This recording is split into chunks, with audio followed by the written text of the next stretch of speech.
Good evening and welcome to Wednesday's edition of the Regional News. Minister of Transport Darrell Fass has announced a ban on ride-sharing or ride-hailing apps in Jamaica with immediate effect. He made the announcement Tuesday afternoon during his contribution to the 2024-2025 sectoral debate in the House of Representatives.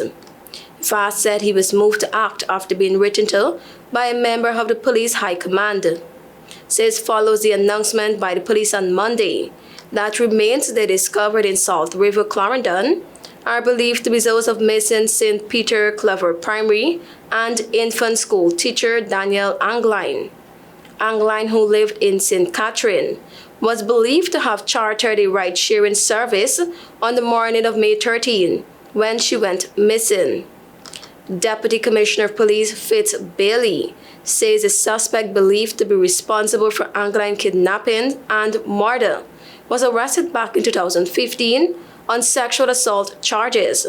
The senior complimented that a lack of communication between the police and rideshare companies poses a serious challenge to the investigative efforts.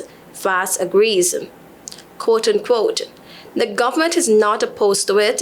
However, we're adamant that the ride-hailing services must operate within the ambit of the law," said the Transport Minister. He said he has sought to engage ride-sharing providers both locally and internationally to streamline their operations within the regulatory regime.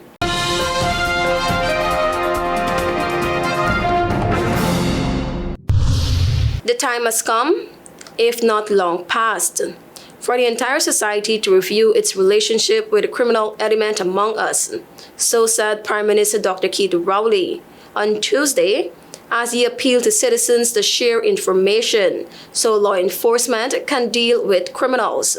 He also said that the justice system must not be plagued with quote-unquote managed automatic delays. The Prime Minister was contacted on Tuesday seeking comment with respect to the fatal shootings in Blairmont, which spilled over into Port of Spain General Hospital.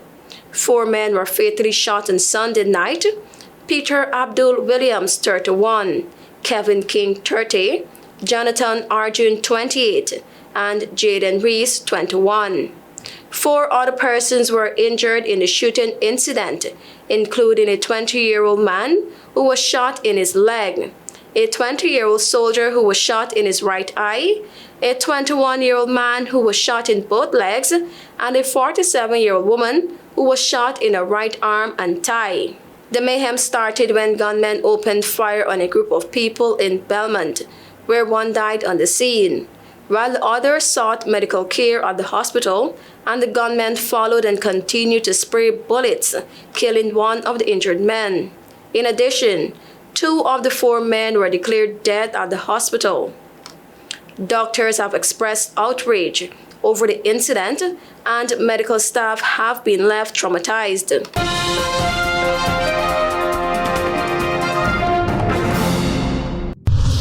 And now for some international news. U.S. President Joe Biden on Tuesday instituted a broad asylum ban on migrants caught illegally crossing the U.S.-Mexico border, a major enforcement move in the run-up to November elections that will decide control on the White House. Migrants caught crossing illegally could be quickly deported or turned back to Mexico under the measure, which will take effect just after midnight. There will be exceptions for the unoccupied children, people who face serious medical or safety threats, and victims of trafficking, the U.S. Department of Homeland Security said. Biden, a Democratic, has toughened his approach to border security as immigration has emerged as a top issue for Americans in the run-up to November 5 elections, where he will face Republican Donald Trump, who made a hardline stance on immigration a centerpiece of his administration and vowed a wide-ranging crackdown if re-elected.